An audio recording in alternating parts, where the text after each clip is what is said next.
بسم اللہ الرحمن الرحیم۔ السلام علیکم۔ ماما بابا کی مخالفت کے باوجود میں نے پسند سے شادی کی اور ان کی ناراضگی کی پرواہ کیے بغیر یورپ آ گئی اور اپنا بزنس شروع کیا جو دن دگنی رات چگنی ترقی کرنے لگا۔ کئی سال گزر گئے، میں اب ایک بیٹی کی ماں بن چکی تھی۔ ایک روز میٹنگ کے سلسلے میں نے دوسرے شہر جانا تھا۔ سوسائٹی میں میری جان پہچان تھی۔ بیٹی کو اس کی سہیلی کے گھر چھوڑ کر میں دوسرے شہر چلی گئی۔ ابھی پہنچی تھی کہ جب کال آئی کہ میری بیٹی نے خودکشی کر لی ہے۔ یہ سن کر میرے اوسان خطا ہو گئے، لیکن اصل قیامت تو تب ٹوٹی جب پوسٹ مارٹم کی رپورٹ آئی۔ میں یقین ہی نہیں کر سکتی تھی کہ میری بیٹی اور جب میری دوست کی بیٹی مائرہ ہمارے گھر آنے جانے لگی تو یوں لگا جیسے ہمارے گھر کی خاموش دیواروں میں ایک نئی روح پھونک دی گئی ہو، کیونکہ میری بیٹی اس کی ہم عمر تھی۔ وہ دونوں ساتھ پڑھتی تھی، گھر بھی ایک ہی سوسائٹی میں تھے، تو ہم دونوں نے کبھی اپنی بیٹیوں کو ایک دوسرے سے گھلنے ملنے سے کبھی روکا نہیں۔ وہ دونوں ایک دوسرے کی بہترین سہیلیاں بن چکی تھی اور اکثر اسکول کے بعد کا وقت اکٹھے ہی گزارتی تھی۔ کبھی وہ میری بیٹی کے کمرے میں بیٹھ کر اپنی پڑھائی مکمل کرتی تو کبھی گھر کے لان میں بیٹھ کر مستقبل کے بارے میں باتیں کرتی۔ ان کے درمیان ایک ایسا رشتہ بن گیا تھا جس میں صرف اخلاص تھا، لیکن ان سب کے درمیان ایک تکلیف دہ پہلو یہ بھی تھا کہ عنایہ کی بیٹی مائرہ کا ذہنی توازن ذرا سا بگڑا ہوا تھا، جس کی وجہ سے وہ اکثر اوقات خاموش ہو جاتی تھی یا پھر عجیب سی باتیں کرنے لگتی تھی۔ جب مائرہ پیدا ہونے والی تھی تو میں ہی عنایہ کی ڈاکٹر تھی۔ بچے کی حالت بہت خراب تھی۔ میں نے چیک کیا تو معلوم ہوا کہ بچہ تو معذور پیدا ہوگا، کیونکہ ان دنوں عنایہ نے بہت ٹینشن لی ہوئی تھی، جس کی وجہ سے بچے کی صحت پر برا اثر پڑ رہا تھا۔ عنایہ کی زندگی میں ان دنوں مسائل کا ایک طوفان تھا۔ معاشی پریشانیوں اور گھر کے کچھ ذاتی معاملات نے اسے اندر سے توڑ کر رکھ دیا تھا۔ راتوں کو وہ جاگتی اور دن کو اسے سکون نہ ملتا۔ اس کی آنکھوں میں ہر وقت ایک عجیب سی فکر رہتی تھی اور وہ اپنی سوچوں میں اس قدر ڈوبی رہتی کہ اسے یہ بھی یاد نہ رہتا کہ وہ اکیلی نہیں ہے۔ میں نے اسے کہا بھی تھا یا تو تم ٹینشن لینا چھوڑ دو یا یہ بچہ ہی ختم کروا دو، کیونکہ اگر یہ پیدا ہوا تو یہ معذور ہوگا۔ میری بات سن کر عنایہ کہنے لگی، 6 سال انتظار کرنے کے بعد میں اب حاملہ ہوئی ہوں۔ جیسا بچہ بھی پیدا ہوگا مجھے منظور ہوگا۔ میں اپنی گود خالی نہیں رہنے دے سکتی۔ میرے پاس اتنا پیسہ ہے، میں اپنے بچے کا اچھے سے علاج کرواؤں گی تو وہ ٹھیک ہو جائے گا، لیکن یہ بچہ میں ہرگز ختم نہیں کرواؤں گی۔ وہ اپنی ضد پر قائم تھی اور اسے لگتا تھا کہ دنیا کی ہر چیز دولت سے خریدی جا سکتی ہے۔ عنایہ کی بات سن کر میں نے سر پکڑ لیا، کیونکہ وہ نہیں جانتی تھی کہ وہ کتنی بڑی مصیبت میں پھنسنے والی ہے۔ بچہ واقعی میں کمزور تھا اور پیدائش کے بعد ہی اس کی کمزوریوں کا اندازہ ہونے لگا تھا۔ عنایہ کا رویہ پھر بھی نہ بدلا۔ سارا دن وہ تو بزنس میں سر کھپائے رکھتی، اسے اپنی صحت کا خیال رکھنے کے لیے وقت ہی نہیں ملتا تھا۔ حالانکہ ڈاکٹر ہونے کے ناطے میں نے اسے کئی بار تنبیہ کی تھی کہ وہ اپنے کام کے دباؤ کو کم کرے، مگر اس کے کانوں پر جوں تک نہ ریگتی تھی۔ اس کی ساس اسے ہر وقت کہتی رہتی کہ بچے اور اپنی صحت کا خیال رکھا کرو، اگر ایسی لاپرواہی برتو گی تو بچے کی صحت پر برا اثر پڑے گا، پھر بعد میں پچھتاؤ گی۔ لیکن اس ساس کو تسلی دیتی اور کہتی، اماں میں اپنا پورا خیال رکھتی ہوں، آپ بس اپنی دعاؤں میں یاد رکھیے گا۔ وہ اکثر بزنس کی وجہ سے سفر میں رہتی تھی۔ اس کے شوہر بھی اس کے ساتھ ہوتے تھے اور وہ ہر ممکن کوشش کرتا کہ بیوی کو سکون دے سکے، لیکن وہ آفس جانا نہیں چھوڑ سکتی تھی۔ جب مائرہ پیدا ہوئی تو بظاہر ایک نارمل بچی تھی، مگر کچھ عرصے بعد ہی اس کی معذوری ابھر کر سامنے آئی۔ نہ تو وہ بول سکتی تھی اور نہ ہی اس کا ذہنی توازن ٹھیک تھا۔ وہ ان اسپیشل بچوں میں تھی جن کو ماں باپ کی توجہ کی زیادہ ضرورت ہوتی ہے، اور ایسے بچوں کی دنیا اپنے والدین کے گرد ہی گھومتی ہے۔ پہل تو عنایہ بہت خوش تھی کہ وہ ماں بن چکی ہے، مگر جب بیٹی پیدا ہوئی اور وہ بھی معذور تو وہ رونے لگی۔ بول نہ سکنا ایک الگ بات تھی، مگر اس کا ذہنی توازن ہی بگڑا ہوا تھا۔ ویسے تو وہ ٹھیک ٹھاک تھی، مگر کبھی کبھی اس کو دورے پڑنے لگتے تھے جو دیکھ کر کلیجہ منہ کو آتا تھا۔ ایک معصوم سی بچی جس کی ایسی حالت تھی، عنایہ تو پاگل ہو کر رہ گئی۔ بیٹی کو دیکھتی تو روتی رہتی اور کہتی کہ ماں باپ کی نافرمانی کی سزا ملی ہے، ورنہ ہم دونوں میاں بیوی صحت مند ہیں، لیکن ہماری بچی ایسی پیدا ہوئی ہے، اور یہ دکھ اس کو پل پل مار رہا تھا۔ دوسرا بچہ کہیں ایسا پیدا نہ ہو جائے، اس ڈر سے عنایہ دوبارہ بچہ پیدا نہیں کرنا چاہتی تھی، مگر قدرت کو کچھ اور ہی منظور تھا۔ وہ ایک بار پھر حاملہ ہو گئی۔ وہ ڈرتی تھی کہ دوسرا بچہ بھی ایسا پیدا نہ ہو۔ اس نے آفس جانا چھوڑ دیا اور خود کو ہر فکر سے آزاد کر لیا۔ صرف اپنے بچے کی خاطر وہ روزانہ مجھے فون کرتی اور میں اسے تسلی دے دیتی کہ سب ٹھیک ہو جائے گا، پریشان ہونے کی ضرورت نہیں ہے۔ وہ اپنے خوف کو چھپانے کی کوشش کرتی تھی، مگر اس کی آواز سے صاف پتہ چلتا تھا کہ وہ اندر سے کتنی زیادہ ٹوٹ چکی ہے، اور اب وہ صرف ایک صحت مند اولاد کی دعائیں مانگ رہی تھی۔ وہ ہر مہینے میرے پاس چیک اپ کے لیے آتی تھی اور اپنی بیٹی کو بھی ساتھ لاتی، چونکہ ہمارے بنگلے کے بالکل ساتھ ہی میرا کلینک تھا اور عنایہ کا بنگلہ بھی وہیں پاس ہی تھا، تو ہم دونوں اکثر ملا کرتے تھے۔ صبح پارک میں ملاقات ہوتی اور شام میں اکثر کلینک پر ہم لوگ ملا کرتے تھے۔ محرم کے مقدس ایام میں ہم دونوں اکثر ساتھ بیٹھ کر دعائیں مانگتی تھی۔ وہ بہت زیادہ پریشان رہا کرتی تھی کہ اگر دوسرا بچہ بھی ایسا پیدا ہوا تو اس کا کیا ہوگا، لیکن اب کی بار ہماری سوچ کے برعکس بچہ پیدا ہوا۔ وہ صحت مند تھا، اس میں کوئی معذوری بھی نہیں تھی۔ عنایہ خوش ہو گئی۔ بچی کی وجہ سے وہ پریشان رہتی تھی، مگر جب سے بیٹا پیدا ہوا تو اس کی ساری پریشانیاں ختم ہو گئی تھی، کیونکہ اس کے کاروبار سنبھالنے والا اب اس دنیا میں آ چکا تھا۔ جب اس کی بیٹی پیدا ہوئی تو وہ ڈرتی تھی کہ اگر دوسرا بچہ بھی ایسا پیدا ہوا تو پھر اس کا کیا ہوگا، کون سنبھالے گا اس کا اتنا بڑا کاروبار۔ ہر وقت اسی پریشانی میں گھلتی رہتی تھی۔ جب بیٹا پیدا ہوا تو اس کے سارے مسئلے ہی ختم ہو گئے۔ ایک بار پھر اس نے گھر پر کم اور بزنس پر زیادہ توجہ دینا شروع کر دی۔ اس کا کاروبار خوب ترقی کر رہا تھا۔ شوہر اور ساس بھی خوش تھے کیونکہ بیٹا بالکل صحیح سلامت پیدا ہوا تھا۔ البتہ بیٹی میں تھوڑا نقص تھا، وہ بھی مسلسل علاج جاری رکھنے کی وجہ سے اتنا ظاہر نہیں ہوتا تھا۔ اس کی بچی جیسا خوبصورت اس پوری سوسائٹی میں کوئی نہیں تھا۔ حسن کی دولت سے وہ مالا مال تھی اور رہی صحیح خامی دولت نے چھپا رکھی تھی۔ میری بیٹی اور اس کی خوب بنتی تھی۔ میری بیٹی اسے پڑھایا کرتی تھی۔ دونوں کی عمر ایک جتنی تھی۔ وہ ہر ایک چیز میں میری بیٹی کی مدد لیتی اور دن رات وہ اکثر اکٹھے پائی جاتی۔ دونوں میں دوستی اتنی تھی کہ ہم نے کبھی بچیوں کو ملنے سے روکا نہیں، بلکہ جس روز مائرہ دانیہ کے پاس نہ آتی، دانیہ خود وہیں رہنے چلی جاتی۔ ان دونوں کی دوستی مثالی تھی اور وہ ایک دوسرے کے دکھ سکھ کی ساتھی بن گئی تھی۔ بچپن کی یہ معصوم رفاقت وقت کے ساتھ ساتھ مزید گہری ہوتی جا رہی تھی اور گھر والے بھی ان کی اس قربت کو دیکھ کر اطمینان محسوس کرتے تھے۔ کبھی کبھی جب مائرہ کو اپنی کیفیت کی وجہ سے مشکل پیش آتی تو دانیہ اسے حوصلہ دیتی اور اسے تنہا نہ چھوڑتی۔ مائرہ اور دانیہ ہر جمعہ کے روز اہتمام سے روزہ رکھتی تھی۔ مائرہ چونکہ بولنے سے قاصر تھی، مگر اس کے دل میں اللہ کی محبت اور عبادت کا ایک ایسا جذبہ موجود تھا جو الفاظ کا محتاج نہ تھا۔ وہ اکثر دانیہ کے ساتھ بیٹھ کر اپنی ٹوٹی پھوٹی زبان میں اللہ کو یاد کرتی اور دانیہ ہی اسے محبت سے وضو کرواتی اور نماز پڑھاتی۔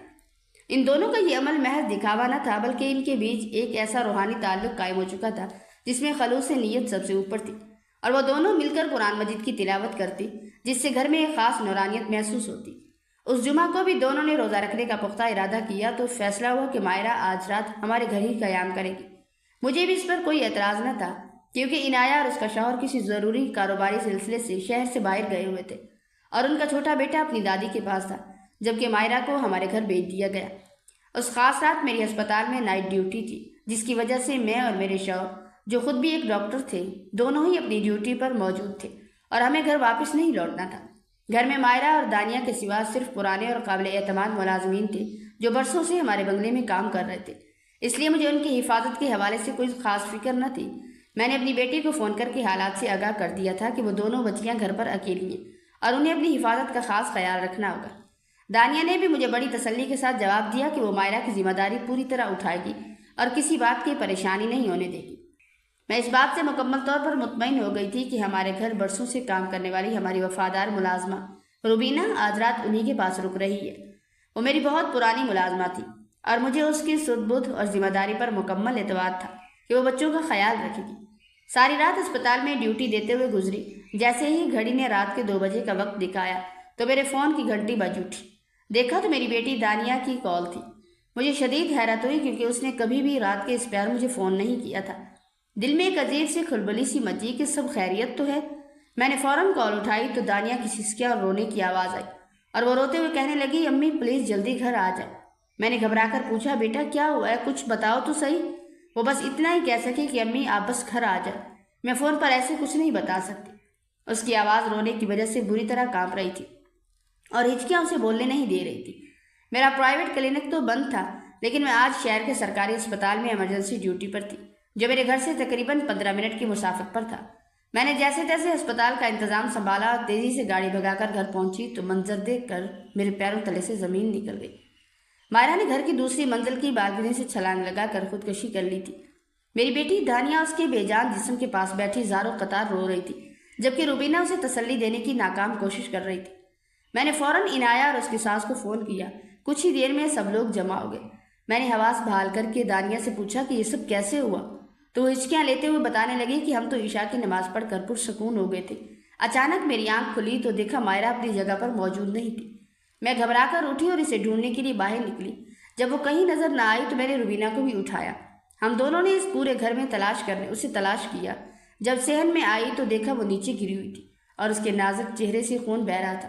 روبینہ نے قریب جا کر چیک کیا تو اس کو سانس نہیں آ رہی تھی، یعنی وہ ہمیں چھوڑ کر ہمیشہ کے لیے جا چکی تھی۔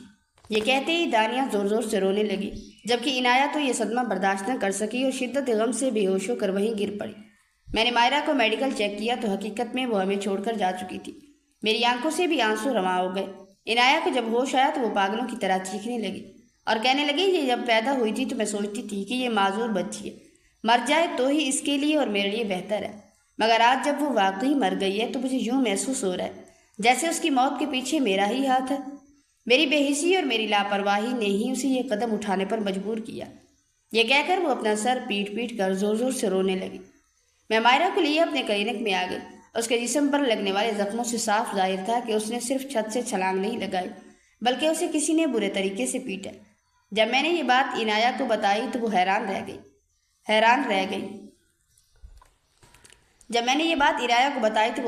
گئی۔ روتے ہوئے پوچھنے لگی تم کہنا کیا چاہتی ہو؟ میں نے اسے مشورہ دیا کیوں نہ بچی کا پوسٹ مارٹم کروایا جائے۔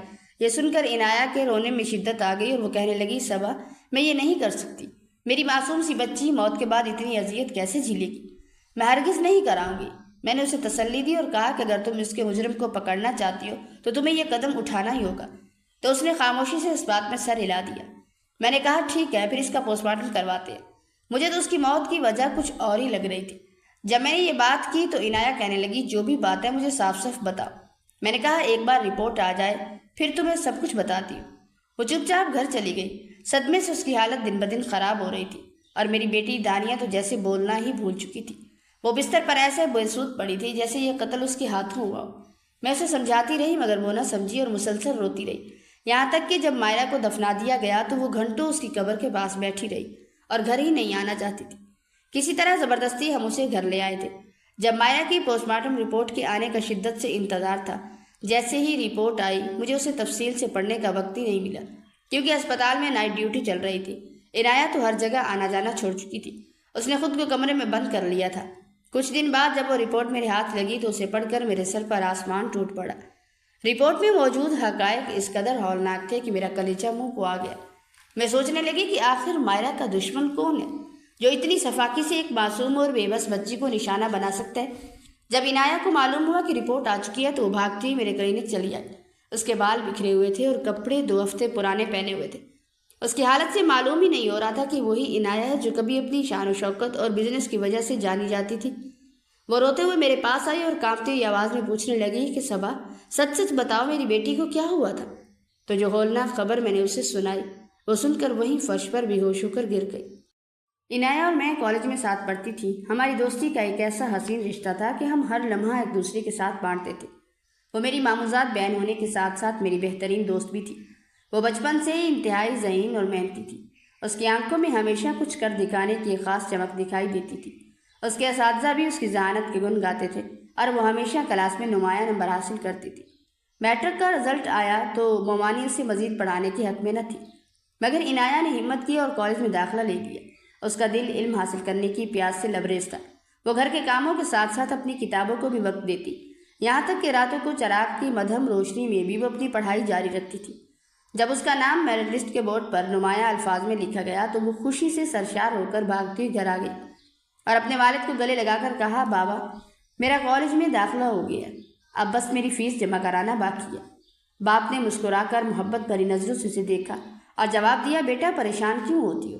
اچھا تم کل ہی میرے ساتھ چلنا اور فیس جمع کروا دینا۔ وہ اپنے باپ کی اکلوتی اور بے حد لاڈلی بیٹی تھی، کیونکہ اس کے والد شہر کے بڑے تاجروں میں شمار ہوتے تھے اور ایک نہایت امیر گھرانے سے تعلق رکھتے تھے، اس لیے اس کے سارے ناز نخرے بخوشی اٹھائے جاتے تھے۔ اگرچہ اس کے والدین دنیاوی لحاظ سے زیادہ پڑھے لکھے نہ تھے لیکن وہ اپنی بیٹی کی تعلیم کی اہمیت کو بخوبی جانتے تھے۔ عنایہ نے 2 سال تک دن رات محنت کی اور شاندار نمبروں سے FSC مکمل کی۔ اس نے کئی راتیں جا کر اپنی محنت کو رنگ دیا تھا۔ اس کے والدین کو اس کی کامیابی پر بے پناہ ناز تھا۔ پھر قسمت کے ستم ظریفی دیکھے کہ اسے میڈیکل میں داخلہ نہ مل سکا، لہٰذا اس نے ہمت ہارنے کی بجائے BSc کرنے کا ارادہ کر لیا۔ وقت گزرتے دیر نہیں لگتی اور دیکھتے ہی دیکھتے 2 سال بیت گئے۔ عنایہ اور میں نے ایک ساتھ FSc کی تھی، اب اس نے BSc مکمل کر لی تھی جبکہ میں MBBS کی پڑھائی میں مگن تھی۔ اب اس نے ایک بار پھر اپنے والد سے اصرار کیا کہ یونیورسٹی میں داخلہ لے کر MSc کرنا چاہتی ہے۔ باپ نے ایک گہری سانس لی اور کہا کہ تم نے BSc تو کر لی ہے، اب پڑھائی کا جنون چھوڑو اور گھر کے کام کاج میں دلچسپی لو۔ عنایہ کی آنکھوں میں آنسو آ گئے اور وہ بولی بابا مجھے اپنے روشن مستقبل کی فکر ہے، میں اپنی زندگی کا یہ قیمتی وقت ضائع نہیں کرنا چاہتی۔ تب اس کے والد نے اسے اپنے پاس بٹھایا اور سمجھاتے ہوئے کہنے لگے، بیٹی کیسی نادانی والی باتیں کرتی ہو، کل کو تمہیں بیاہ کر دوسرے گھر جانا ہے، وہاں تعلیم کے ساتھ ساتھ ہنر بھی ہونا چاہیے۔ اگر تم سسرال جا کر اپنی سلیقہ شاعری سے کام لوگی تو مجھے اور تیری ماں کو کوئی انگلی نہیں اٹھا سکے گا۔ آخرکار تمہیں انہیں کھانا پکا کر ہی تو کھلانا ہے، وہ لوگ تمہاری ڈگری تو نوش نہیں فرمائیں گے۔ سسرال والوں کو ایک پڑھی لکھی بہو سے زیادہ ایک سگڑ اور فرمانبردار بہو پسند آتی ہے۔ اس کی ماں نے بھی اس کے والد کی ہاں میں ہاں ملائی اور اسے سمجھانے کی کوشش کی کہ گھر کی دہلیز اور چار دیواری ہی ایک عورت کی اصل پہچان ہوتی ہے۔ عنایہ کا لہجہ سخت ہو گیا اور اس نے دو ٹوک الفاظ میں کہا، میں ضرور یونیورسٹی جاؤں گی اور اپنی پڑھائی مکمل کروں گی۔ یہ دیکھ کر اس کے بابا کے رویے میں بھی اچانک سختی آ گئی تھی۔ وہ اپنی ضد پر اڑی ہوئی تھی کیونکہ اسے معلوم تھا کہ اگر آج اس نے ہار مان لی تو اس کے خواب ہمیشہ کے لیے مٹی میں دفن ہو جائیں گے۔ والد نے غصے سے کہا، تمہیں کچھ اور کرنے کی ضرورت نہیں، گھر بیٹھو، تمہاری ماں کو تمہاری مدد کی ضرورت ہے۔ باپ نے سختی سے منع کر دیا کہ جتنا پڑھنا تھا تم پڑھ چکی ہو، اب گھر بیٹھو۔ تو وہ بھی اپنے ضدی اور پرعزم لہجے میں بولی، بابا اگر امی کو گھر کے کاموں میں اتنی ہی مدد کی ضرورت ہے تو وہ نوکر چاکر رکھ لیں، اپنی مدد کی خاطر مجھے میرے خوابوں سے نہ روکیں، مجھے MSc کرنے دیجیے کیونکہ یہ میرا خواب ہے۔ واہ واہ، یعنی تمہاری ماں کا خیال رکھنے کے لیے نوکر رکھیں، انہیں ان نوکروں کی کیا ضرورت جنہیں صرف پیسوں کی طلب ہوتی ہے۔ پھر پیار سے سمجھایا، بیٹی لڑکیوں کو تعلیم نوکریاں کروانے کے لیے نہیں دلائی جاتی، تعلیم کا اصل مقصد یہ ہوتا ہے کہ ان کی سیرت و کردار کی تکمیل کی جائے اور وہ آنے والی نسلوں میں کسی سے پیچھے نہ رہ جائے۔ وہ پلٹ کر بولی، بابا آپ صحیح کہہ رہے ہیں، باقی لڑکیوں کو تعلیم اس لیے دی جاتی ہے کہ وہ دوسروں سے پیچھے نہ رہ جائے۔ تو آج کل تو کمپیوٹر کا دور ہے، اس سے واقفیت نہ ہونا تو بہت بڑی جہالت ہے۔ اگر ہم آج جدید دور کی تعلیم اور ٹیکنالوجی سے واقف نہ ہو سکے تو یقیناً اس ترقی یافتہ دنیا کی دوڑ میں بہت پیچھے رہ جائیں گے۔ یہ بات سیدھی اس کے بابا کے نشانے پر لگی کیونکہ وہ خود اس عمر میں آ کر اپنے کاروبار کے لیے کمپیوٹر کا کام سیکھ رہے تھے۔ انہیں بخوبی اندازہ تھا کہ کاروبار کی دنیا میں اب ٹیکنالوجی کے بغیر گزارا ممکن نہیں ہے۔ بیٹی کی اس منطقی بات پر آخرکار ان کو اپنے موقف پر ہتھیار ڈالنے پڑے۔ میری سہیلی نے MSc میں داخلہ لیا اور اپنے سبجیکٹ میں ٹاپ کیا، اس کی دن رات کی محنت رنگ لائی اور اسے گولڈ میڈل ملا۔ جیسے ہی اسے یورپ میں بڑی نوکری کی آفر آئی تو اس کی خوشی کا کوئی ٹھکانہ نہ رہا، وہ پھولے نہیں سما رہی تھی۔ جس روز اسے گولڈ میڈل ملا اس کے والد بزنس کے سلسلے میں دوسرے شہر گئے ہوئے تھے۔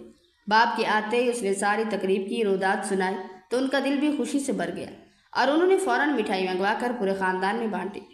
کچھ دن بعد جب عنایہ نے بتایا کہ مجھے یورپ جانا ہے اور وہاں جاب کرنی ہے تو اس کے والد شدید غصے میں آ گئے۔ ان کا چہرہ غیظ و غضب سے تمتما اٹھا اور وہ تڑک کر بولے کہ تم نے اپنی ضد اور خواہش پر MSc تو کر لی ہے لیکن اب تمہیں ملازمت کرنے کی ہرگز اجازت نہیں، چاہے وہ آفر کسی دوسرے ملک جانے کی ہی کیوں نہ ہو۔ یہ سن کر عنایہ کا پارا بھی چڑھ گیا اور وہ غصے میں چیخ کر کہنے لگی کہ آپ مجھے آگے بڑھنے سے کیوں روک رہے ہیں؟ اس کے والد نے اسے ٹوکتے ہوئے کہا کہ بے وقوفی کی باتیں مت کرو، تمہیں آخر نوکری کرنے کی کیا ضرورت ہے؟ میرے پاس کسی چیز کی کمی نہیں ہے، ویسے بھی تمہارے اچھے رشتے آ رہے ہیں اور میں اپنی زندگی میں ہی تمہاری شادی کرنا چاہتا ہوں تاکہ میں مطمئن ہو سکوں۔ عنایہ نے دو ٹوک لہجے میں جواب دیا کہ بابا مجھے اس وقت شادی سے کوئی دلچسپی نہیں ہے، مجھے صرف اپنی محنت سے نوکری کرنی ہے، آپ چاہیں یا نہ چاہیں۔ وہ غصے کے عالم میں تھی، اس لیے اپنے باپ سے بدتمیزی کر کے اس پر انکل شدید خفا ہو گئے اور انہوں نے کہا کہ کیا تم کو تمہاری اعلیٰ تعلیم نے یہی سکھایا ہے کہ اپنے باپ کی عزت نہ کرو؟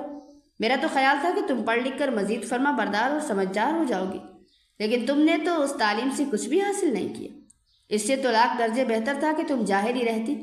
انکل یہ تلخ باتیں کہہ کر غصے میں کمرے سے باہر چلے گئے۔ پیچھے عنایہ کی امی نمودار ہوئی، وہ اپنی بیٹی کی آنکھوں میں آنسو ہرگز برداشت نہیں کر سکتی تھی، کجا کہ وہ اب ہچکیوں سے رو رہی تھی۔ وہ شام تک کمرے میں بند روتی رہی اور کھانے پینے سے بھی مکمل بائیکاٹ رکھا۔ ماں نے بڑی مشکل سے اسے باہر نکالا اور پیار سے سمجھانے کی کوشش کی مگر وہ اپنی بات پر بضد رہی اور کسی قیمت پر بھی باہر جانے کی ضد ترک کرنے کو تیار نہ تھی۔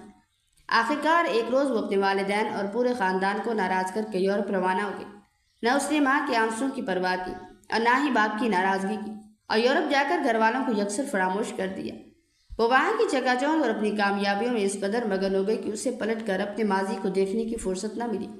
اس نے وہاں دن رات ایک کر کے سخت محنت کی اور اپنی صلاحیتوں کے بل بوتے پر ایک نمایاں مقام حاصل کر لیا۔ وہاں کے کارپوریٹ کلچر میں اس کی قابلیت کا ہر کوئی معترف تھا اور وہ اپنی ترقی کے منازل طے کرتی جا رہی تھی۔ جن دنوں وہ اپنی جاب کے سلسلے میں بے حد مصروف تھی اسی دوران اس کی ملاقات وہاں کے مینیجر کے قریبی دوست ارباز سے ہوئی۔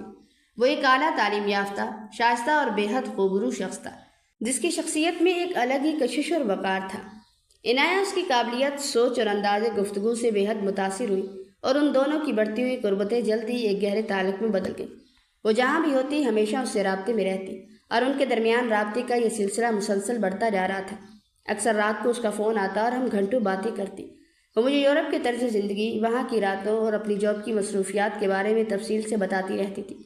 کبھی کبھی جب ہمارے درمیان گفتگو کا رخ مڑتا تو میں اسے چھیڑتے ہوئے پوچھتی کہ تمہیں وہاں کوئی پسند آیا تو کیا ہمارے معیار پر کوئی پورا اترا کہ نہیں؟ تو وہ بڑی سادگی اور لاپرواہی سے ہنس کر یہی کہتی کہ ابھی ایسا کوئی نہیں ملا جو میرے دل کو چھو سکے، جب ملے گا سب سے پہلے تم کو بتاؤں گی۔ اس روز وہ بہت زیادہ خوش تھی۔ اس کے لہجے کی کھنک اور آواز میں ایک عجیب سی ترنگ سے میں نے اندازہ کر لیا کہ اسے کوئی انجانی خوشی حاصل ہو گئی ہے۔ میں نے ہنستے ہوئے کہا، سچ سچ بتاؤ، تمہیں کون سا قارون کا خزانہ مل گیا ہے جو آج تم اتنی زیادہ خوش ہو؟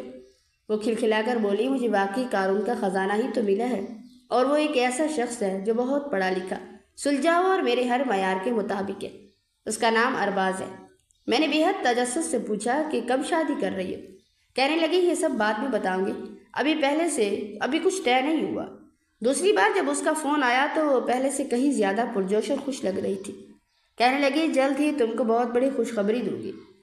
چند دن تک وہ بس اسی طرح فون پر ارباز کی خوبیاں بیان کرتی رہی اور اس کی تعریفوں کے پل باندھتی رہی، جیسا کہ اکثر محبت کے شروع کے دنوں میں ہوتا ہے، جبکہ میں بے تابی سے منتظر تھی کہ دیکھوں کب وہ اسے پرپوز کرے تاکہ یہ الٹ کسی کروٹ بیٹھ سکے اور معاملات آگے بڑھے۔ پھر وہ لمحہ آ ہی گیا جب میری دوست نے مجھے یہ خوشخبری سنائی کہ اس نے آخرکار ارباز کے ساتھ شادی کر لی ہے۔ میں نے اسے مبارکباد دی لیکن ساتھ ہی نصیحت کرتے ہوئے کہا کہ اپنی خوشیوں میں امی ابو سے دعائیں تو لے لیتی۔ وہ ایک دم خاموش ہو گئی اور کچھ دیر بعد بوجھل لہجے میں بولی، ان سے کیا بات کرتی؟ بابا تو ابھی تک مجھ سے شدید ناراض ہیں، فون بھی کروں تو بات نہیں کرتے۔ جب میں ان کی اجازت کے بغیر یہاں آئی تب ہی ان کا دل مجھ سے بھر گیا تھا۔ امی بھی بابا کے ڈر سے بات نہیں کریں گی، اس لیے اب ان کو فون کرنا بالکل بیکار ہے۔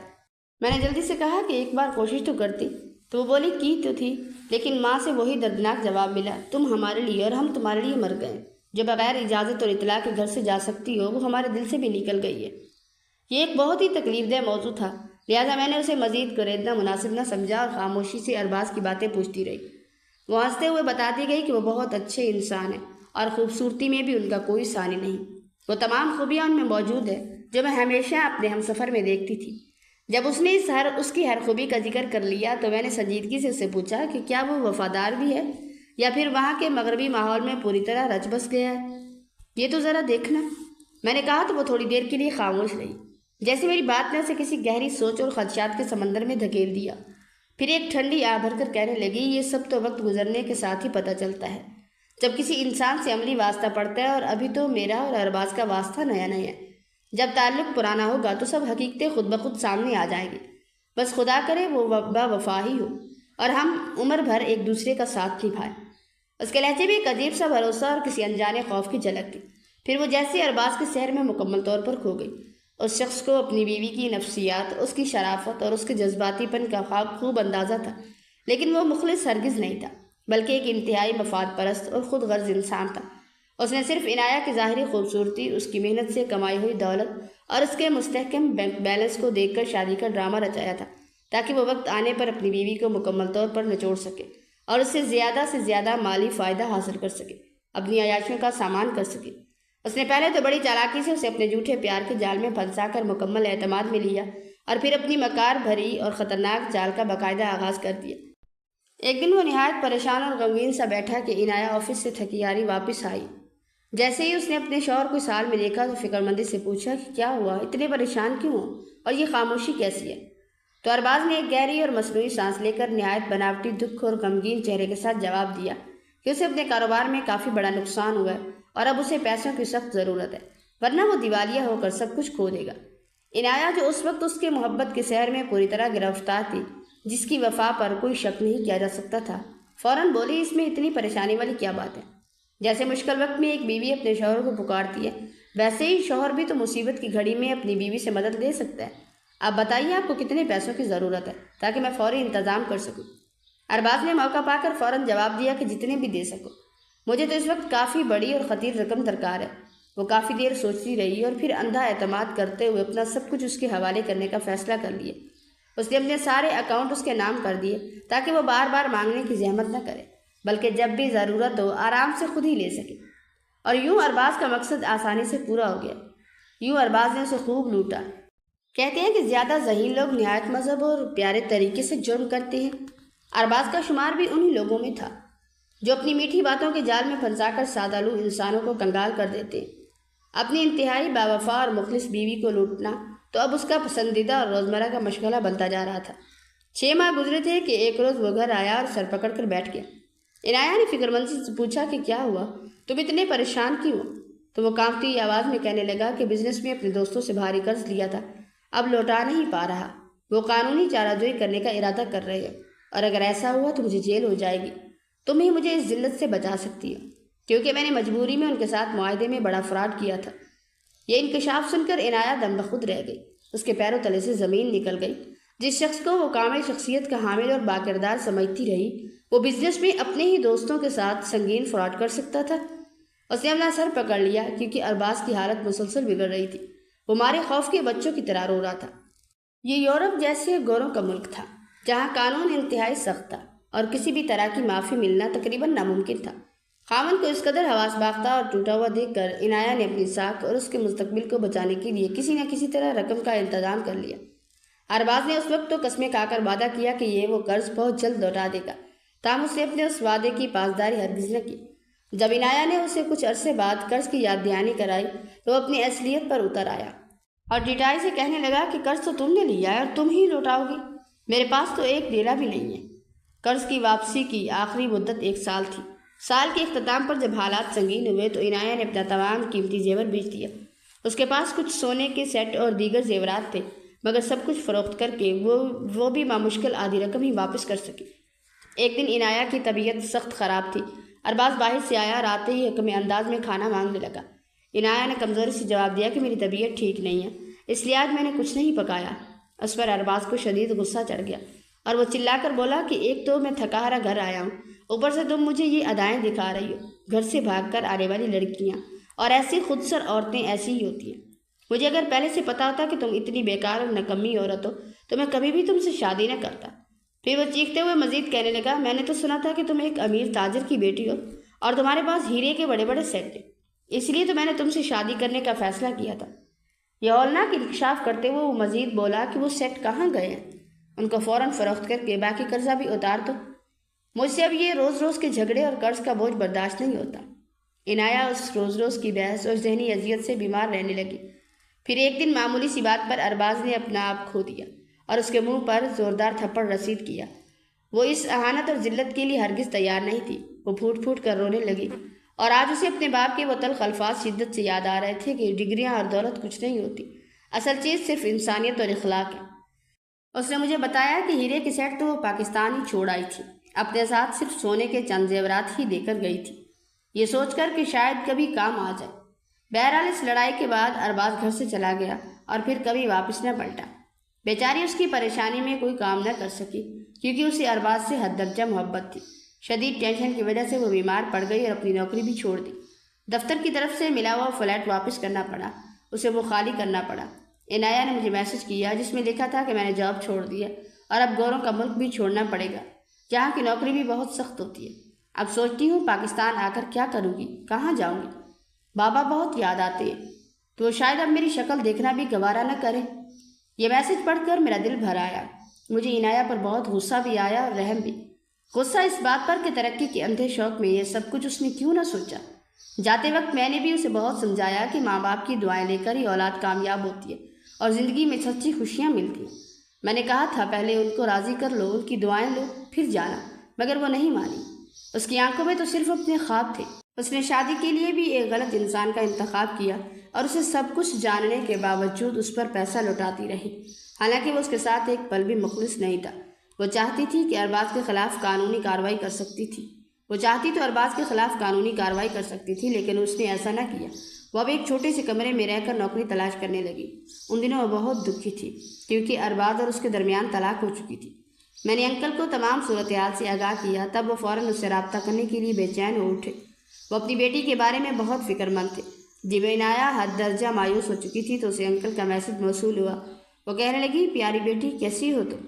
کیا تمہیں کبھی ہماری یاد نہیں آتی؟ ہم تو تمہاری یاد میں ہر لمحہ جیتے مرتے ہیں۔ مجھے معاف کر دو، اگر میں غصے کی بجائے تمہیں پیار سے سمجھاتا تو شاید تم مان جاتی، لیکن میں غصے میں آ گیا اور تمہاری ماں کی بھی بات نہ مانی۔ اس کو چپ لگ گئی۔ تمہاری ماں کو تو مرتے دم تک لبوں پر ہی تمہارا نام رہا۔ شاید تمہیں علم نہیں کہ ان کی موت کو آج چوتھا دن ہے۔ میں تمہیں یہ اطلاع دینے والا تھا، یہ مت سمجھنا کہ مجھے تمہاری پرواہ نہ تھی۔ میرے پاس تمہاری کمپنی کا ایڈریس تھا، میں تمہارے بارے میں سب جانتا ہوں کہ تم وہاں اکیلی ہو، اور عنایا میں چاہتا ہوں کہ تم اب واپس آ جاؤ۔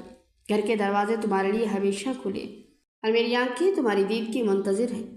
جب اس نے والد کا میسج پڑھا تو آنسوں کی لڑیاں اس کے گالوں پر بہنے لگی۔ وہ سوچ رہی تھی کہ والدین کتنے عظیم ہوتے ہیں، ان کے دل دریا کی مانند وسیع ہوتے ہیں، جو اولاد کی تمام خطاؤں کو بھلا کر انہیں سینے سے لگا لیتے ہیں۔ اس نے مجھے فون کر کے اپنے بابا کا میسج سنایا اور بولی، یہ میسج پڑھ کر میں جی بھر کر رونا چاہتی تھی تاکہ ان 3 سالوں کی تلخیوں کو اپنے ذہن سے نکال سکوں، مگر ماں کی موت کے دکھ نے مجھے تمام رات رلایا اور ایک پل کے لیے بھی نہ سونے دیا۔ اے کاش میں اپنے وطن میں ہوتی اور آخری لمحات میں اپنی پیاری ماں کے پاس ہوتی۔ کتنی حسرت سے انہوں نے دم دیا ہوگا۔ خدا مجھ جیسی نافرمان بیٹی کسی کو بھی نہ دے۔ آنٹی کی وفات پر میں ایک دم ان کے گھر رہی تھی۔ بیٹی کی طلاق کا غم اور پردیس میں اس کے برے حالات کی خبر نے انہیں صدمے سے دوچار کر دیا تھا، اور یوں وہ دل کا دورہ پڑنے سے چل بسی۔ والد کا میسج ملتے ہی عنایا کو ڈھارس ملی اور وہ واپس آ گئی۔ اس کے لیے یورپ میں اب کوئی کشش نہ رہی تھی۔ جس دنیا کے خواب اس نے دیکھے تھے اس میں وہ لٹ چکی تھی۔ جس شخص سے اسے محبت ہوئی وہ اس کا سب سے بڑا لٹیرا ثابت ہوا۔ وہ دولت کمانے کی خاطر نہیں گئی تھی، دولت تو اس کے والد کے پاس بھی بہت تھی، وہ تو نئی دنیا دریافت کرنے گئی تھی، مگر ہاتھوں میں خاک ہی آئی۔ اس دوران وہ اکیلے پن کی اذیت سے بھی گزری۔ وہاں کی سرد راتیں اور بیگانہ ماحول اسے ہر پل اپنے گھر اور اپنے والدین کی یاد دلاتا تھا۔ اس کا دل کرتا تھا کہ وہ سب کچھ چھوڑ کر واپس بھاگ آئے، مگر انا اور خود کو غلط ثابت نہ کرنے کی ضد نے اسے وہاں قید کر رکھا تھا۔ مگر جب گھر سے دور اپنوں کی کمی کا احساس ہوا تو اسے سمجھ آئی کہ کامیابی اپنوں سے دور رہ کر نہیں بلکہ ان کی سایہ اور شفقت میں رہ کر ملتی ہے۔ اس کا دل پچھتاوے کی آگ میں جل رہا تھا اور اسے ہر لمحہ وہ الفاظ یاد آتے تھے جو اس نے اپنے باپ سے کہے تھے۔ اب وہ بہت بدل چکی تھی۔ میں ایئرپورٹ پر انکل کے ساتھ اسے لینے گئی تو وہ پہچانی نہیں جا رہی تھی۔ ارباز کے دیے ہوئے غم نے اسے بے حد توڑ کر رکھ دیا تھا۔ اس کی شخصیت میں وہ پہلے والی رعونت اور ضد کا نام و نشان تک نہ تھا۔ وہ مجھ سے گلے ملتے ہی وہ دھاڑے مار کر رونے لگی۔ ہم نے اسے تسلی دی اور بہت سمجھایا۔ اس کے والد نے پیار سے کہا، بیٹی تم میری سب سے بڑی دولت ہو، تم میری آنکھوں کے سامنے ہو، یہی میرے لیے بہت ہے۔ میرا سب کچھ تمہارا ہے تو پھر غم کس بات کا ہے؟ اس نے سسکیاں لیتے ہوئے کہا، بابا مجھے پیسوں کا کوئی غم نہیں، اصل غم تو میرے اس یقین کے ٹوٹنے کا ہے جو میں نے ارباز پر کیا تھا۔ انکل نے ایک ٹھنڈی آہ بھر کر جواب دیا کہ بیٹی مجھے اور تمہاری ماں کو تو اسی بات کا دکھ تھا، ہمیں یقین نہیں آتا کہ جس بیٹی کو ہم نے اتنا چاہا پیار دیا وہ ہمیں یوں اکیلا چھوڑ کر چلی جائے گی۔ یقین کی شکست کا دکھ بہت ہوتا ہے، لیکن اپنے تجربات سے آدمی بہت کچھ سیکھتا ہے۔ جو سبق ہم زندگی کے تلخ تجربات سے سیکھتے ہیں وہ دنیا کے کسی اور ذریعے سے نہیں سیکھ پاتے۔ چند دن وہ اسی طرح پریشان اور بجھی بجھی رہی، پھر رفتہ رفتہ نارمل ہونے لگی۔ اب وہ میرے پاس آتی تو کہتی ساحل پر چلو، پھر ہم لوگ اکٹھے ساحل پر جاتے۔ وہ چپ چاپ بیٹھی دور تک آتی جاتی لہروں کو دیکھتی رہتی، جیسے اس عمل سے اسے سکون ملتا۔ انکل اس کے لیے بہت پریشان تھے۔ وہ چاہتے تھے کہ بیٹی اپنا پچھلا غم بھلا دے اور ہر وقت ماضی کے دریچوں میں جھانکنے کے بجائے اپنے مستقبل کے بارے میں سوچے۔ وہ اکثر کہتے تھے اگر عنایا کچھ کرنا چاہتی ہو تو اپنے بزنس کے لیے کرے، اپنے کاروبار کی نگرانی کرے تاکہ دوبارہ اپنی زندگی کی طرف لوٹ سکے۔ میں نے بھی اسے پیار سے سمجھایا کہ تمہاری فلاح اور بہتری اسی میں ہے کہ اپنے والد کے کاروبار کے تمام اصول جان لو اور وہی خوشی حاصل کرو جو تمہارے بابا چاہتے ہیں۔ آخرکار اس نے میری بات مان لی اور بابا کے کاروبار میں دلچسپی لینے لگی۔ ماں کے جانے کا غم بھلانے کے لیے اسے کوئی نہ کوئی مصروفیت تو ڈھونڈنی ہی تھی، اور میں نے سوچا کہ اس سے اچھی اور بہتر مصروفیت اور کیا ہو سکتی ہے، اور وہ اپنے باپ کے کاروبار پر بھرپور توجہ دیتی اور ان کے خوابوں کو عملی تعبیر تھے۔ وہ روزانہ باقاعدگی سے انکل کے دفتر میں بیٹھنے لگی تھی، ان کے پرانے اور تجربہ کار ملازمین سے کاروباری معاملات سیکھتی رہی اور ان سے ڈیلز کرنے کا ہر طریقہ سمجھا۔ اس نے اپنا سارا وقت کاروبار کو سمجھنے میں گزار دیا، یہاں تک کہ وہ آہستہ آہستہ اپنے والد کا دست راست اور مضبوط بازو بن گئی۔ وہ نہ صرف اعلیٰ تعلیم یافتہ تھی بلکہ فطری طور پر انتہائی ذہین بھی تھی۔ عنایا ہر معیار پر پوری اتری تو انکل نے بھی بلا جھجک اپنا بزنس اسے سونپ دیا اور اپنی زندگی میں ہی اسے ایک کامیاب بزنس وومن بنا دیا۔ عنایا میں وہ کھویا ہوا اعتماد واپس آ گیا تھا۔ زندگی کے کھٹن تجربات نے اسے گندن بنا دیا تھا۔ نئے جدید ذہن اور منفرد سوچ کے ساتھ جب اس نے کاروبار کو آگے بڑھایا تو کامیابی کے دروازے کھلتے گئے اور منافع دگنا چگنا ہوتا گیا۔ انکل اب بہت خوش تھے۔ انہیں اب کوئی غم نہ تھا کیونکہ کاروبار سنبھالنے کے لیے ان کی ہونہار اور قابل بیٹی موجود تھی۔ تاہم ایک دکھ انکل کو دیمک کی طرح چاٹ رہا تھا۔ وہ یہ تھا کہ وہ اپنی زندگی میں ہی عنایا کو اس گھر میں بسا ہوا دیکھنا چاہتے تھے۔ سب سے بڑی مشکل یہ تھی کہ وہ ایک مخلص اور سچا رشتہ چاہتے تھے، لیکن آج کے دور میں مخلص رشتے ڈھونڈنا جو ہے شیر لانے کے مترادف تھا۔ جو بھی رشتے آتے ان کے پیچھے دولت کا لالچ چھپا ہوتا، جبکہ انکل کسی ایسے مخلص، دیانتدار اور بے لوث انسان کی تلاش میں تھے جو عنایا کے دکھ کو سمجھ سکے اور اس کی قدر کرے۔ دن رات کی دعاؤں اور صبر کے بعد بالآخر انہیں ایک ایسا ہی با کردار شخص مل گیا۔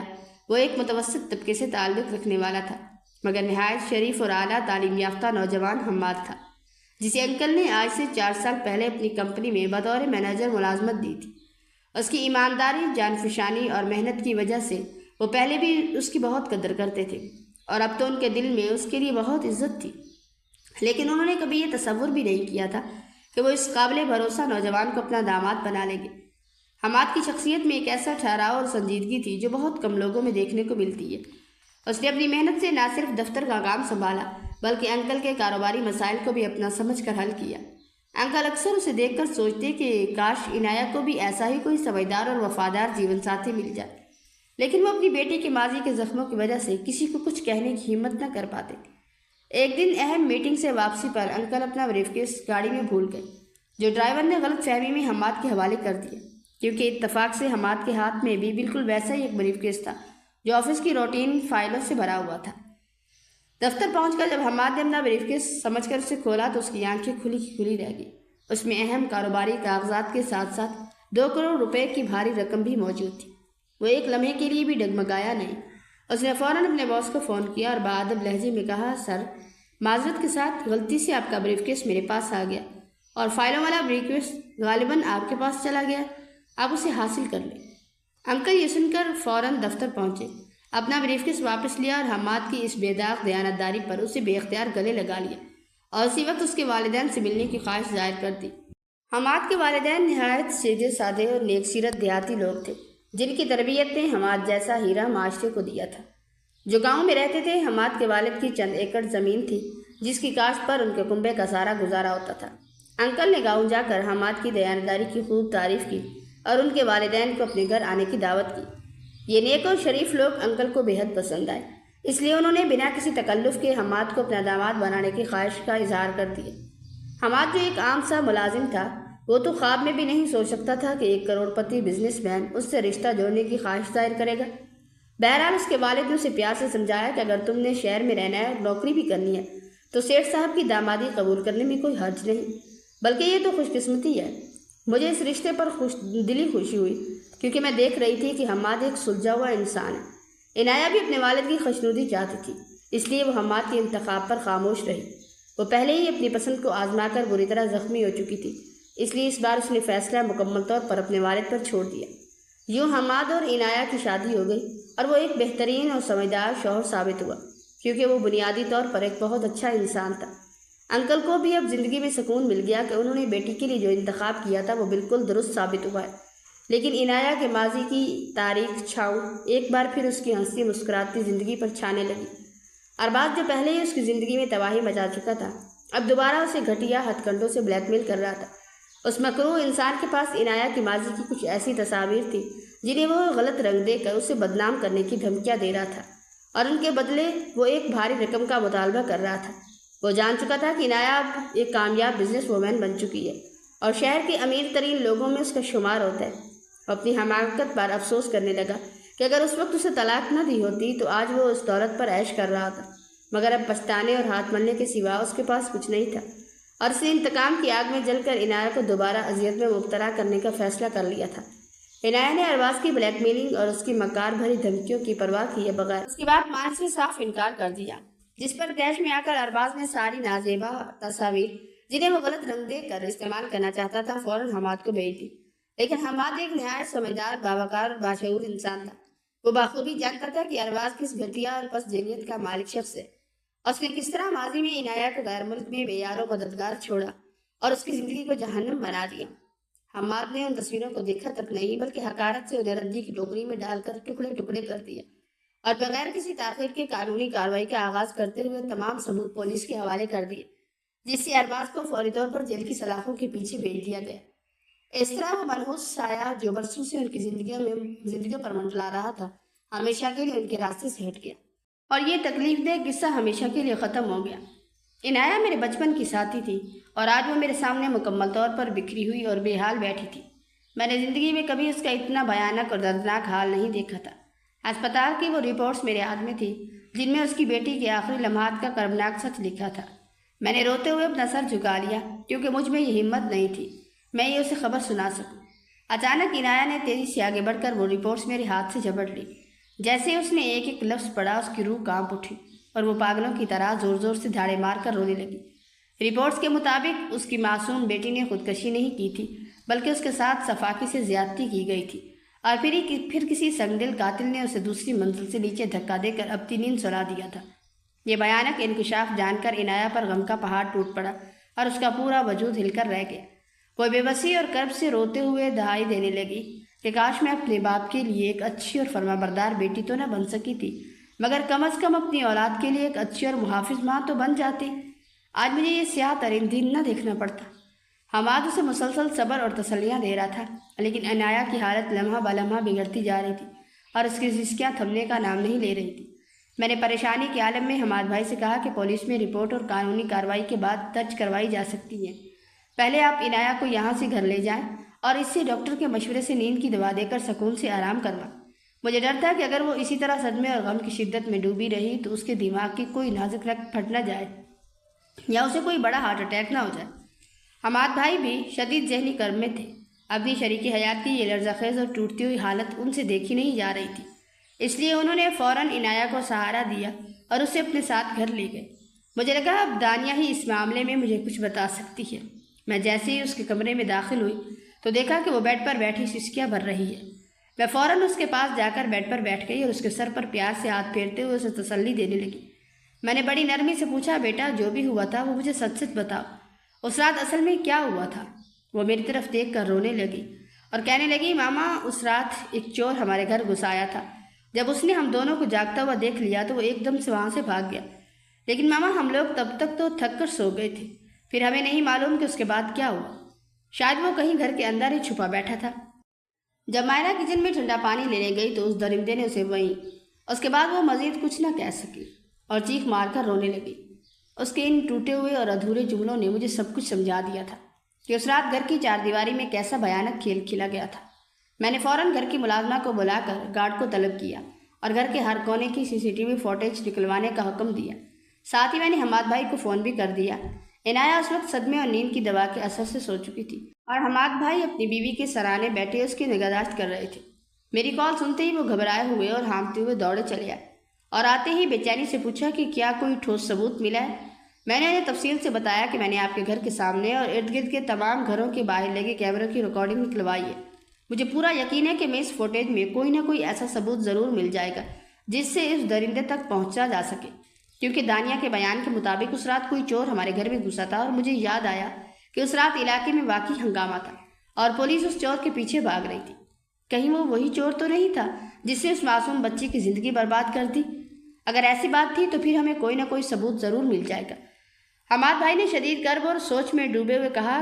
ان کی آنکھوں میں بیٹی کی یاد کے آنسو بار بار امڑ رہے تھے جنہیں وہ کسی طرح ضبط کرنے کی کوشش کر رہے تھے۔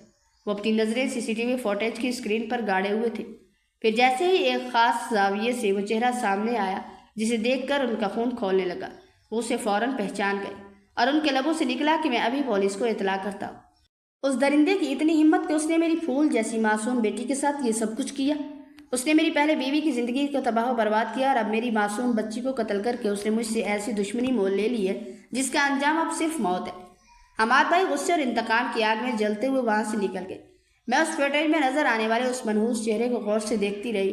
ایسا لگ رہا تھا جیسے میں نے وہ چہرہ پہلے کہیں دیکھا ہو، مگر میرے ذہن کے کسی گوشے میں وہ نام نہیں آ رہا تھا۔ تھوڑی ہی دیر بعد جب میں نے حماد بھائی کو فون کیا تو انہوں نے بھاری آواز میں تصدیق کی کہ یہ کوئی اور نہیں، یہ وہی کمینہ ارباز ہی تھا جس نے ہماری زندگیوں میں زہر گھول رکھا تھا۔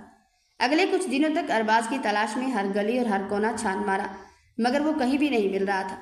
پولیس والے تو یہ کہہ کر تھک چکے تھے کہ وہ کہیں روپوش ہو گیا اور انہوں نے ہار مان کر اس کا پیچھا چھوڑ دیا۔ مگر جب حماد بھائی جیسے بڑے اور اثر رسوخ والے کاروباری شخص نے انہیں دوبارہ حرکت میں آنے کا کہا تو پولیس ایک بار پھر متحرک ہو گئی اور ہر طرف ارباز کو ڈھونڈا جانے لگا۔ حماد بھائی پیچھے ہٹنے والوں میں سے نہ تھے، وہ اس درندے کا تعاقب جاری رکھے ہوئے تھے۔ جب عنایہ کو خبر ملی کہ اس وحشت کے پیچھے اسی کا سابقہ شوہر ارباز ہے تو وہ صدمے اور پچھتاوے سے پاگل ہو گئی اور خود کو مارنے کے در پہ ہو گئی۔ اس کی اپنی ایک غلط پسند کی وجہ سے اس کی بیٹی کی زندگی تباہ و برباد ہو چکی تھی۔ وہ سوچ بھی نہیں سکتی تھی کہ اس کا ماضی جس سے وہ جان چھڑا چکی تھی وہ اس طرح ڈس کر اس کی پوری کائنات اجاڑ دے گا۔ وہ اب اس آدمی کو اپنے ہاتھوں سے قتل کر دینا چاہتی تھی جس نے اس کی بیٹی کو ابدی نیند سلا دیا تھا۔ اس کا بیٹا اپنی بہن کے اچانک چلے جانے سے ہر وقت خاموش اور اداس رہنے لگا۔ عنایہ جب بھی اپنے بیٹے کو دیکھتی تو اسے اپنی بیٹی کی یاد شدت سے تڑپا دیتی تھی۔ وہ غم کی زیادتی سے پاگل سی ہونے لگی تھی اور اس کی زندگی اب صرف ایک ہی مقصد کے گرد گھوم رہی تھی اور وہ مقصد ارباز کا عبرتناک انجام تھا۔ ایک روز اچانک ہمیں یہ خبر ملی کہ ارباز کو پولیس نے کسی دور دراز علاقے سے گرفتار کر لیا۔ یہ سنتے ہی عنایہ بضد ہوگی کہ وہ اسے اپنی آنکھوں سے دیکھے اور ان کی آنکھوں میں جھانکنے اور اس سے ملنے جیل جانا چاہتی ہے جس نے اس کی پوری کائنات اجاڑ دی تھی۔ مگر ہم نے اسے بہت سمجھا کر روکنے کی کوشش کی کہ وہاں کا ماحول اور تمہاری جذباتی کیفیت حالات کو خراب کر سکتی ہے، مگر وہ کسی کی بات ماننے کو تیار نہ تھی۔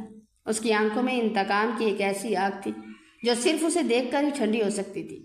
آخرکار حماد بھائی اس کی ضد کے آگے بے بس ہو کر اسے اپنے ساتھ لے جانے پر رضامند ہو گئے اور اس نازک اور خطرناک سفر میں ہم بھی ان کے ساتھ شامل ہوئے تاکہ حالات کو سنبھالا جا سکے۔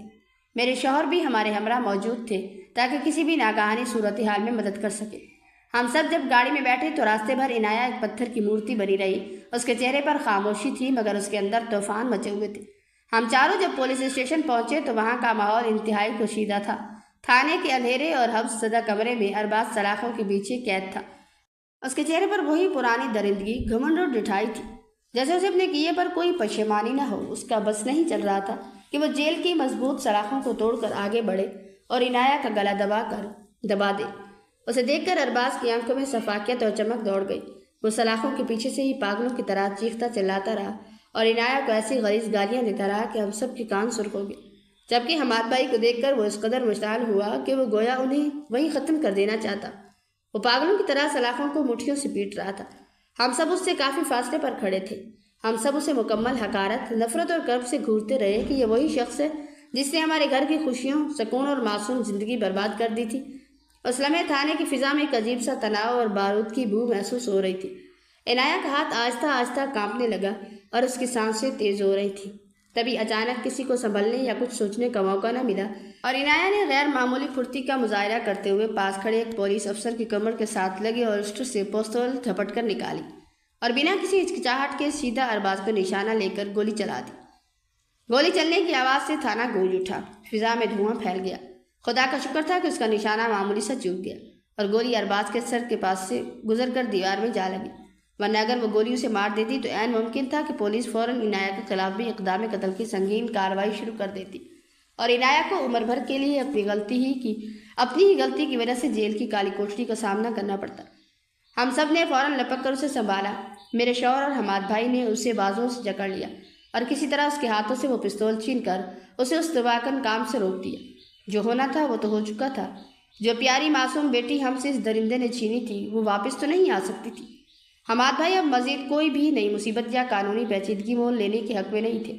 وہ عنایہ کو وہاں سے فوراً باہر لے آئے، جبکہ ارباز سلاخوں کے پیچھے اب بھی اپنی حیوانی ہنسی ہنس رہا تھا۔ اگلے روز ہی خبر ملی کہ ارباز کے لیے سزائے موت کا پروانہ جاری ہو چکا ہے اور اسے پھانسی دے دی گئی ہے۔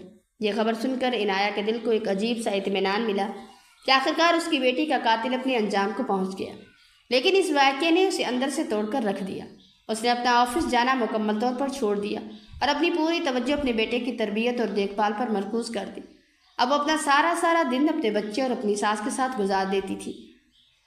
مائرہ کی المناک موت کے بعد اس نے گھر سے باہر نکلنا اور ہمارے گھر آنا بھی تقریباً بند کر دیا۔ اب میں ہی اکثر وقت نکال کر اس کے گھر جانے لگی تاکہ اسے اس گہرے اندھیرے سے نکال کر دوبارہ زندگی کی طرف واپس لا سکوں۔ بیٹی کی موت نے اسے نیم مردہ کر کے رکھ دیا تھا۔ اس کا شوہر اس کٹن وقت میں اس کے لیے کسی سہارے سے کم ثابت نہیں ہوا۔ اس نے نہ صرف عنایہ کے کاروبار کو اکیلے سنبھال کر اسے آگے بڑھنے میں مدد کی بلکہ اس ٹوٹے ہوئے خاندان کو بھی اپنے مضبوط کندھوں پر سنبھالے رکھا۔ عنایہ کے گھر جب بھی میرا جانا ہوتا تو وہ اکثر ایک ہی بات دہراتی کہ میں تو اپنے والدین کی نافرمان بیٹی تھی، شاید اسی لیے اللہ تعالیٰ نے مجھے اولاد کا سکھ نصیب ہی نہیں ہونے دیا، اور یہ سزا مجھے میری ہی پرانی غلطیوں کی ملی ہے۔ میں اسے طرح طرح سے سمجھانے کی کوشش کرتی، مگر وہ ایک نہ سنتی اور سارا دن اپنے کمرے کے اندھیروں میں پڑی روتی رہتی۔ اس کی آنکھیں ہر وقت سرخ رہتی۔ حماد بھائی کی انتھک محبت اور شفقت کی وجہ سے وہ آہستہ آہستہ زندگی کی طرف واپس لوٹ تو رہی تھی، مگر اس کے رویے میں ایک گہری تبدیلی آ چکی تھی۔ وہ اب پہلے سے کہیں زیادہ سنجیدہ اور خاموش ہو چکی تھی، ہر وقت چپ چاپ رہتی تھی۔ میں اسے خوش کرنے کے لیے ڈھیر ساری باتیں کرتی اور پرانے قصے چھیڑتی، مگر وہ صرف ایک بے جان سی مسکراہٹ اپنے لبوں پر بکھیر دیتی جس میں درد کی ایک لہر چھپی ہوتی تھی۔ زندگی کے ان کٹن تجربات نے اسے بالکل بدل کر رکھ دیا تھا۔